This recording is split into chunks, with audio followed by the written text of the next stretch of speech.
Kierkegaard was a Danish writer, philosopher and theologian who lived in the first half of the 19th century. So he was born in 1813 and he died quite young in 1855. And most of his work was done in the 1840s and 50s. He saw himself really as a kind of Socratic philosopher. And part of what that means is that his philosophical style was quite subversive and disruptive and also very unsystematic. So Kierkegaard really distinguished himself from the kind of academic systematic theology and philosophy that was very common at that time in the university context, where Enlightenment rationalism and Hegelian philosophy was very much the dominant kind of paradigm for thinking about philosophical and religious questions and the way of reading the Bible, all this sort of thing. So he really set himself apart from that, I guess you could call mainstream academic way of thinking about these big questions. And part of what that means is that his philosophy is really quite performative. It's more of an art than a science. And I mean, he was an amazing writer, brilliant stylist. Can be very lyrical and poetic, could also be very humorous. And his literary style is quite complex and elaborate and experimental. So often he writes, using different characters, different pseudonyms. He experiments with lots of different genres. There's a kind of auto-fiction element where he's bringing his own life and his own experience into his writing and using those experiences to do philosophy. I mean, he's like Hamann before him, but more so, or like Pessoa in a way, in that he explores different questions by pseudonymy, by becoming different authors, and not just using them, I think, not just using them as clever masks, but actually trying to think through them as separate selves. So just like, Pessoa's Book of Disquiet is written by Pessoa, but it's really written by Bernardo Soares. So it is with all the pseudonymous works of Kierkegaard. You don't get any definitive statements, and even after that period, what you get are meditations. You get things like, works of love. Okay, it's no longer pseudonymous, but nonetheless, it's a text that's enclosed in itself, and you can't make extrapolations from that to a gigantic systematic vision. He's working through the questions he's asking there. So the complications are just that even if you read one book, which voice are you listening to of the many voices in his head? He's not so much concerned with constructing doctrines or refining doctrines. He's much more interested in provoking people to think about what it means to be a Christian, what it means to live a Christian life. And so it's those provocations, I guess, that sort of make his theological work quite distinctive. So he's not really the kind of theologian who offers ready-made formulas.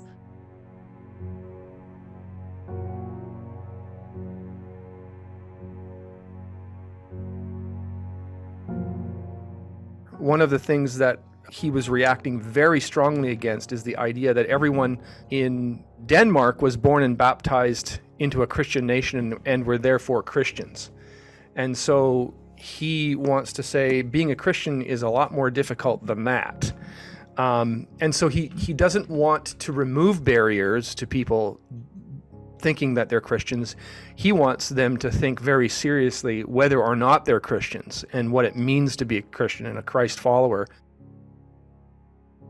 Kierkegaard was committed to challenging what he saw to be the nominal Christianity in Denmark. So from his perspective, he thought there were very few authentic Christians in Denmark. Very few for him were responding to Christ's call to take up their crosses and follow him. Okay, and so for him, Christianity in Denmark was a kind of easygoing religious club defined by kind of established church. It was very much just a part of the culture. and which required very little from its followers. And it was very much a kind of a worldly Christianity. And for him, a sort of a worldly, a kind of cultural understanding was playing a much more significant role in defining what Christianity is, when for him it should be the other way around. Christianity should be challenging us to completely rethink what it means to be a citizen of the world, what it means to be someone who lives their life before God. If others go to hell, I will go too. But I do not believe that. On the contrary, I believe that all will be saved, myself with them, something which arouses my deepest amazement. He can say a lot of different things that can lead him to be interpreted as holding to a variety of different positions. And so I don't think we can read too much into sort of a short journal entry, but at least I think it suggests that he's not ruling out the possibility altogether. But I think for him, questions about who's going to heaven, who's going to hell, or how many people are going to heaven, or how many people are going to hell are beside the point. He's not really concerned to talk about salvation in terms other than those that we have available to us in our existence right now. So he's not going to try to speak about what the state of the dead are and things like that. I think there's a real sense in which he says we have to trust the dead to God. But our task is, what do I do with my humanity? And I will be someone who is examined on that. I stand before God and I have to live my life before God. And that is inherently something that brings with it a concept of judgment, right? So, because as he titled one of the sermons that he appended to the end of one of his works, there is an upbuilding that lies in the fact that in relation to God, I am always in the wrong. So that's Kierkegaard's primary focus. What is my relationship to the eternal God who came into time and gave himself for me? Because that is a huge sort of wedge in my life that I have to encounter. I think that with Kierkegaard, he had on the one hand a strong sense of divine judgment, that there are those very few who are truly Christian, and then there's the rest of humanity. But for him, I don't think it's an issue of election and dereliction or salvation and damnation. It's about life in truth in this world. I think that ultimately his convictions, as you find in the journals, are pretty universalist, yeah. To say that someone's a universalist or not a universalist is really a question about doctrine. And for Kierkegaard, the question of the afterlife was absolutely a significant and central question for him. So it's not that he wasn't concerned with that question, but it's more that he treats it as a question rather than as a doctrine. And so for Kierkegaard, I think he's much more interested in living the question and kind of inhabiting the question of salvation and eternal life and the afterlife. For him, salvation that's being offered is an eternal salvation in time. What that means is that we have the possibility to enter into a vital living relationship with the eternal and live in it now. And that's what's been made possible. He doesn't want to talk about the state of those who die outside of Christ. But he very clearly, in certain comments that he makes, he finds it odd that Christians have to insist that all the pagans are damned. It seems to me that the idea of the damnation of the pagans must have consequences, specifically with respect to Christianity, quite opposite to what has been expected by the defenders of this doctrine. For in this way the worth of Christianity is obviously reduced, since it then no longer appears as a universal divine plan, as a point of rest for all, but as a plan calculated according to time and place. I think there are some pretty clear indications in some of his texts that he thinks, for instance, he says very clearly that Christ's death atoned for the sins for all. He doesn't say it was sufficient to atone for the sins of all, which would be one way of understanding the universality of Christ's death. He says his death does actually atone for everyone's sin.